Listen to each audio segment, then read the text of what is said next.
سلامونه او نیکې هیلې لرو برو افغانانو پښتنو ورونو، نن د سره یو داسې قصه شیر کوم، یو داسې ویډیو چې زمونږ او ستاسې یو نر افریدي، یو نر افغان، یو نر پښتون داسې یو کارنامه کړې ده چې یقین وکړي چې د افغانستان حکومت په دې 19 کالو کې داسې کار نه دی کړی. او دا داسې یو ظلم د سره په دې ویډیو کې ښیمه چې د پاکستان د پولیسو او د پاکستان د پوج چې تاسې ته د دې اصلي مخ ښکاره شي چې دا څومره ظالمان او څومره قاتلان دي.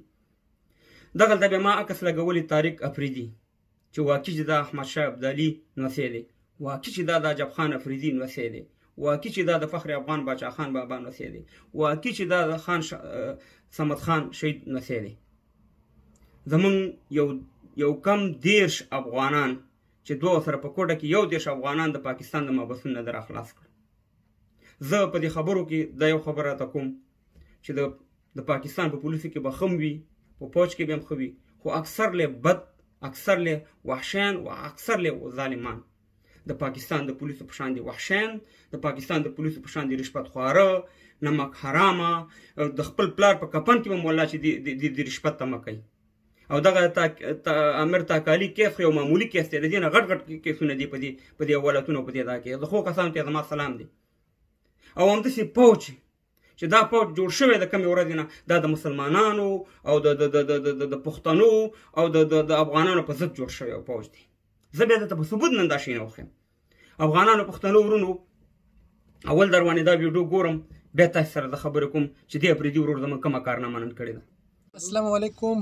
دا مونږ مرګري ورونه چې کوم د حیدرآباد زندان کې وو، یو کم 10 نفر الحمدلله د خلکو په دعاګانو سره او د سفیر په کومک سره او د بادشاه په مهنت سره الحمدلله تعالی موږ مقرره کړه چې دا اوس ان شاء الله خپل هیواد ته داخليږي په خیر سره. او ټول د سفیر څخه او د بادشاه څخه او د ټولو خلکو سره مننه کوي چې کوم خلکو دوسه مرسته کړې ده. کارونه، اقتصادي کارونه او د خلکو د تګ او د راتګ د رشته دارۍ ټول کارونه مدرفت هر څه سره شریک دي. بالکل. نو په دې اړه افغانۍ د یخ موسم کې زیات خلک راځي، د کاروبار یا د مزدوري په خاطر، رشته داري، د علاج تداوي په خاطر راځي. نو دلته بیا مشکلات لږ او ډېر زیات اوس پاکستان حکومت ورته جوړوي، هغه خلک ونیسي. چا سره تذکره نه وي او چا سره کارډ نه وي، چا افغانانو شناختي کارډ نه وي جوړ کړی، څوک د ویزې قدرت نه لري، هغه دومره مزدوري 10,000 بچت کوي او ورته ویزه په 10,000 اخلي یا په 10,000 پاسپورټ جوړوي. نو په یوه هغه د یوې میاشتې لپاره نو تګ او راتګ یې خو دلته بیسیکله ونیسي. نیولې څه داسې وضعیت نه وي په جیلو کې، هغه جیلو کې ورته تکلیف یې یو څه اندازه، ځکه چې یوه میاشتې سزا یا خلک تېرې کړي یا 6 میاشتې یا 8 میاشتې یا 12 میاشتې، او سرنوشت هم نه یې معلوم، له شا ورپسې څوک راتله ځي او که راشي هغه هم نیسي. او بل ټول داسې مظلوم خلک یي، بیچاره خلک یي، غریب خلک یي، هغه دومره هغه نشي کولی چې هلته د کور مصاري بریا کړي. او دلته د جیل کې داسې خلک موږ سره شته په ټول کور کې، بس هغه یو د پیسو ګټلو والي هغه دلته بندي شي. صحیح ده صاحب. تاسې دا ویډیو تاسې وکته. افغانانو پښتنو ورونو، طارق افریدي یو دا ډېره غټه قصه ده، په دې ویډیو کې ټوله نه راځي، خو څه ناڅه زه کوشش کوم چې دا سره شیر کومه دا خبره. طارق افریدي په حیدرآباد کې یو خپلوان بندي یا دوست هغې پسې تللی و، ما ته په مسنجر کې دغه وکړو چې هلته چې کتلي چې یو کم 10 بې ګناه افغانان پښتانه دلته بندیان دي. او د هغې ګناه دا ده چې صاحب مهربانه د پاکستان پولیسو نیولي وي، پیسې ورسره نه وي او محبسونو ته یې اچولي دي. یوه میاشت په قید په ځای باندې 9 میاشتې او 12 میاشتې دغلته پراته وو د پاکستان په حیدرآباد په محبسونو کې. نو طارق افریدي ما ته ویلي چې زه د خپل کس ضمانت کوم، دغه کسان هم زه راخلاصوم، خو تاسې به ته مهرباني وکړه چې په دې باندې لږ خرچه راځي، ځکه پولیس هم څه ناڅه غواړي، بیا دې ته کوش نیول کېږي، دا چمن ته لیږل کېږي کوټې ته. نو ما ورته ویل چې ته هېڅ غم مه کوه، انشاءالله هر څه به وشي، ته خالي ضمانتونو کوشش وکړه چې دغه روان کړه. نو ما ټلیفون راواغست او ما په اسلام آباد کې عاطف مشال صاحب چې د افغانستان سفیر دی، زه ورته سلام کوم، ټلیفون مې ورته وکړم چې سفیر صاحب دغه شانې مسله ده. ما ته ویل چې ته بالکل بې فکره شه، زه ورته د موټر دا شغم کوم.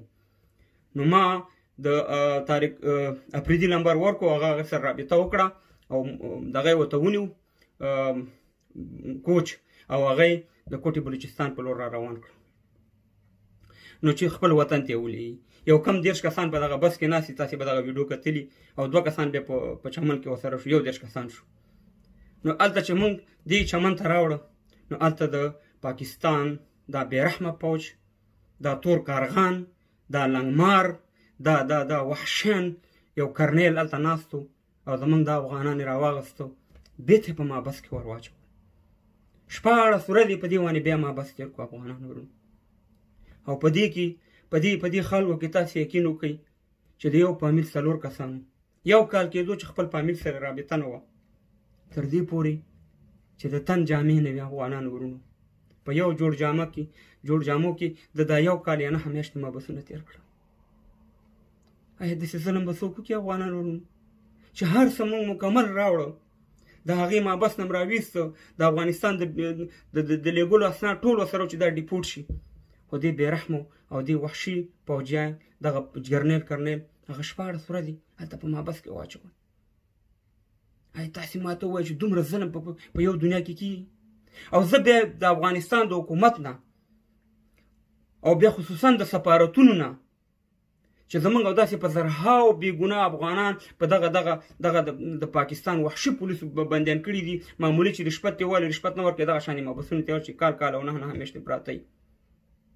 دغه شانې په ایران کې زه د عاطف مشال صاحب په اسلام آباد کې چې کوم سفیر دی مننه ترې کوم، د هغې سفارت نه مننه کوم، خو نالت په کومه په سند کې په کراچۍ کې کومه کونسلګري ده، نالت په هغې باندې ویم، نالت په کوټه کې چې کومه کونسلګري ده په هغې باندې ویم. په خبرو باندې نه پوهېږي، ما ورته ټلیفون وکړو، قسم دی که په خبرو پوهېږي.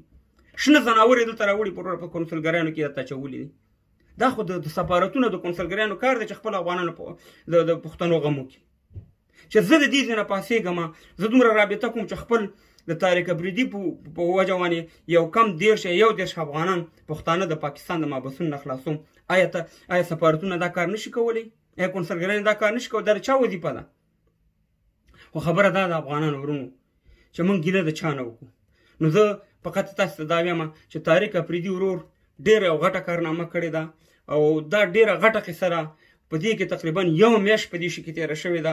ما ټلیفونونه هلې ځلې هر څه کړي، هغه کسان الحمدلله کورونو ته ورسېده او ستاسې په دوا باندې. نو د طارق افریدي نه چې مننه م ترې وکئ، او د دې نه علاوه چې څه ګفټ څه توپه وي درته یې ولېږئ، ځکه دی د خپل جب نه 1 لک 1.5 لک 2 لک روپۍ خپله م لګولي، ځکه هلته بیا دا بندیل شو، هغه بیا بله قصه ده. نو هېڅ شته محتاج نه دی، خو تاسې چې هر څومره توپه وي، ستاسې چې هر څومره مننه یې دې نه وکړي. او زه سفیر صاحب ته ټلیفون کوم چې دا سفارت ته راوغواړي او د ده نه سپېشل مننه وکړي، او د ده نه یو دغه عزت وله ورکړي، الله ورته عزت ورکړی. نو طارق افریدي وروره یم په رحمت کې وي ستا په مور پلار چې ستا غوندې بچی راوړی دی. نو دغه زموږ قصه وه، قصه ډېره غټه د افغانانو ډېر ویډیوګان راسره دي، په الله سپارم دا ویډیو مخکې شیر کړئ. او په آینده کې که هر یو سفارت کار نه کوو او کونسلګري، بیا به زموږ نه ګیله نه کوئ. خدای